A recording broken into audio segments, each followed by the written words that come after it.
සුබ දවසක් ඔයාලා හැමෝටම. අද මේ වීඩියෝ එකෙන් අරගෙන ආවේ බුද්ධ ශාසන ආගමික හා සංස්කෘතික කටයුතු අමාත්‍යාංශය යටතේ තියෙන මධ්‍යම සංස්කෘතික අරමුදලේ මේ වන විට දාලා තියෙන රැකියා පුරප්පාඩු කිහිපයක් ගැනයි.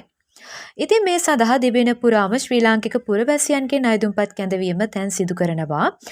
ඉතින් මේකේ තනතුරු පුරප්පාඩු ගොඩක් ඇසට් කරලා තියෙනවා. ඉතින් මම මේ ඇඩ්වර්ටයිස්මන්ට් එකෙන් ගත්තේ කළමනාකරන සහකාර මුදල් අය කැමි කාර්යාල සහායක කම්කරු ආරක්ෂක නියාමක යන තනතුරු වලට අදාළ රැකියා විස්තර ගැන විතරයි. ඉතින් අපි ඊළඟට බලමු මේ තනතුරු වලට බලන සුසුකම් මොනවද හා තවත් විස්තර ගැන.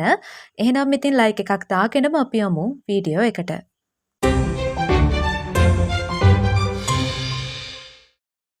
ඉතින් අපි මුලින් බලමු කළමනාකරන සහකාර තාක්ෂණික නොවන තනතුරට අදාළව දාලා තියෙන සුසුකම් හා අනිකුත් විස්තර මොනවද කියලා. ඒ අනුව කියලා තියෙන්නේ වයස අවුරුදු 18ත් 45ත් අතර වෙන්න ඕනි. ඉතින් මේ තනතුරට බඳවා ගන්නවා කියලා තියෙන්නේ ලිඛිත තරඟ විභාගයක් හෝ ඉන්ටර්විව් එකක් මගිනුයි. ඒ වගේම තුන්වෙනි ශ්‍රේණිය සඳහා තමයි බඳවා ගන්නවා කියලා තියෙන්නේ. ඒ වගේම මේ තනතුරට 37 දෙනෙක් බඳවා ගන්නවා කියලා තමයි මෙතනදී සඳහන් කරලා තියෙන්නේ. ඉතින් මේ සඳහා බලන සුසුකම් විදිහට දාලා තියෙන ඔයා බාහිර අයදුම් කරුවෙක් නම් සාමාන්‍ය පෙළ විභාගයේදී සිංහල හෝ දෙමළ ගණිතය ඉංග්‍රීසි යන විෂයන් ඇතුළු විෂයන් 4කට සම්මාන සාමර්ථ්‍ය සහිතව එකවර විෂයන් 6කින් සමත් වෙලා තියෙන්න ඕනි. ඒ වගේම උසස් පෙළ විභාගය පාස් වෙලා තියෙන්න ඕනි. ඒත් එක්කම තෘතීය හා වෘත්තීය අධ්‍යාපන කොමිෂන් සභාව විසින් පිළිගන්නා පිළිගත් ආයතනයකින් පරිගණක කටයුතු පිළිබඳ මාස 6කට නොඅඩු පාඨමාලා සහතිකයක් ලබලා තියෙන්න ඕනි. ඒ වගේම ඔයා අභ්‍යන්තර අයදුම් කරුවෙක් නම් ප්‍රාථමික ශ්‍රේණිය ශිල්පීය නොවන අර්ධ ශිල්පීය සේවා ගණයන් වල ඉන්න සේවකින් වෙන්න ඕනි. ඒ වගේම සාමාන්‍ය පෙළ විභාගයෙන් සිංහල හෝ දෙමළ ගණිත ඉංග්‍රීසි යන විෂයන් ඇතුළු විෂයන් 4කට සම්මාන සාමර්ථ්‍ය සහිතව විෂයන් 6ක් සමත් වෙලා තියෙන්න ඕනි. ඒත් එක්කම තෘතීය හා වෘත්තීය අධ්‍යාපන කොමිෂන් සභාව විසින් පිළිගන්නා පිළිගත් ආයතනයකින් පරිගණක කටයුතු පිළිබඳ මාස 6කට නොඅඩු පාඨමාලාවක් හදාරලා තියෙන්න ඕනි. ඒ වගේම ස්ථිර සේවයේ ඉන්න ඕනි සහ අවුරුදු 5ක සේවා කාලයක් සම්පූර්ණ කරලා තියෙන්න ඕනි.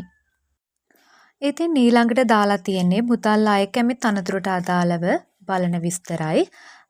ඉතින් මේ තනතුරට පුරප්පාඩු 19ක් තියෙනවා කියලා තමයි මෙතනදී කියලා තියෙන්නේ. මේකෙදි ඔයා බාහිර අයදුම් කරුවෙක් නම් බලන සුසුකම් තමයි සාමාන්‍ය පෙළ විභාගයේදී සිංහල හෝ දෙමළ ගණිත ඉංග්‍රීසි යන විෂයන් ඇතුළු විෂයන් 4කට සම්මාන සාමර්ථ්‍ය සහිතව එකවර විෂයන් 6කින් සමත් වෙලා තියෙන්න ඕනි.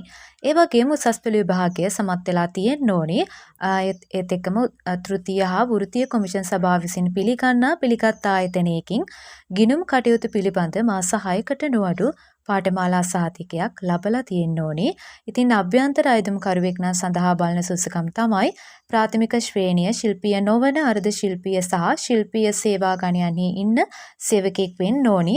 ඒ වගේම සාමාන්‍ය පෙළ විභාගයේදී සිංහල හෝ දෙමළ ගණිත ඉංග්‍රීසි යන විෂයන් ඇතුළු විෂයන් 4කට සම්මාන සාමර්ථ්‍ය සහිතව විෂයන් 6කින් සමත් වෙලා තියෙන්න ඕනි. ඒත් එක්කම තෘතීය හා වෘත්තීය කොමිෂන් සභාව විසින් පිළිගන්නා පිළිගත් ආයතනයකින් ගිණුම් කටයුතු පිළිබඳ මාස 6කට නොඅඩු පාඨමාලාවක් හදාරලා තියෙන්න ඕනි. ස්ථිර සේවයේ ඉන්න ඕනි. ඒ වගේම අවුරුදු 5ක සේවා කාලයක් සම්පූර්ණ කරලා තියෙන්න ඕනි. ඉතින් මෙන්න මේ තනතුරු ප්‍රාථමික ශිල්පීය නොවන ගණයට තමයි අයත් වෙනවා කියලා තියෙන්නේ. ඉතින් මේ තනතුරු වලටත් වයස අවුරුදු 18ත් 45ත් අතර වෙන්න ඕනේ. බඳවා ගන්නවා කියලා තියෙන්නේ ඉන්ටර්විව් එකෙන් සහ වෘත්තීය පරීක්ෂණයේ ප්‍රතිඵල මත තුන්වෙනි ශ්‍රේණියටයි. ඒ අනුව කම්කරු තනතුරු 100කුත්, ලොරි සහායක තනතුරු 5කුත්, කාර්යාල සහායක තනතුරු 7කුත්, ආරක්ෂක නියාමක තනතුරු 47කුත් ආදී වශයෙන් තමයි ගන්නවා කියලා මෙතනදී සඳහන් කරලා තියෙන්නේ. ඉතින් මේ තනතුරු 4ටම පොදුවේ බලන අධ්‍යාපන සුසුකම තමයි සාමාන්‍ය පෙළ විභාගයට පෙනී ඉඳලා ඉන්න ඕනි. ඒ වගේම මේ කියපු සියලු තනතුරු වලට පොදුවේ බලන සුසුකම තමයි ශ්‍රී ලාංකික පුරවැසියෙක් වෙන්න ඕනි. දිවයිනේ ඕනෑම ප්‍රදේශයක සේවය කිරීමට හොඳ කායික හා මානසික යෝග්‍යතාවයක් තියෙන්න ඕනි. ඒ වගේම හොඳ චරිතයකින් යුක්ත වෙන්න ඕනි. ඉතින් මේ සියලු තනතුරු වලට අදාළ අයදුම් පත්‍රය මෙන්න මේ වෙබ් සයිට් එකට ගිහිල්ලා ඔයාලට ඩවුන්ලෝඩ් කරගන්න පුළුවන්. ඉතින් මේ ලින්ක් එක අපේ WhatsApp channel එකේ දාලා තියෙනවා. ඉතින් ඒක අවශ්‍ය කෙනෙකුට ගිහිල්ලා ඒකෙන් ගිහින් ඩවුන්ලෝඩ් කරගන්න පුළුවන්. ඒ වගේම අපේ WhatsApp channel එකට join වෙලා නැති කෙනෙක් ඉන්නවා නම් පහළ කමෙන්ට් සෙක්ෂන් එකේ දාලා තියෙන ලින්ක් එකෙන් ගිහින් ඔයාලට ජොයින් වෙලා ෆලෝ කරලා තියාගන්නත් පුළුවන්.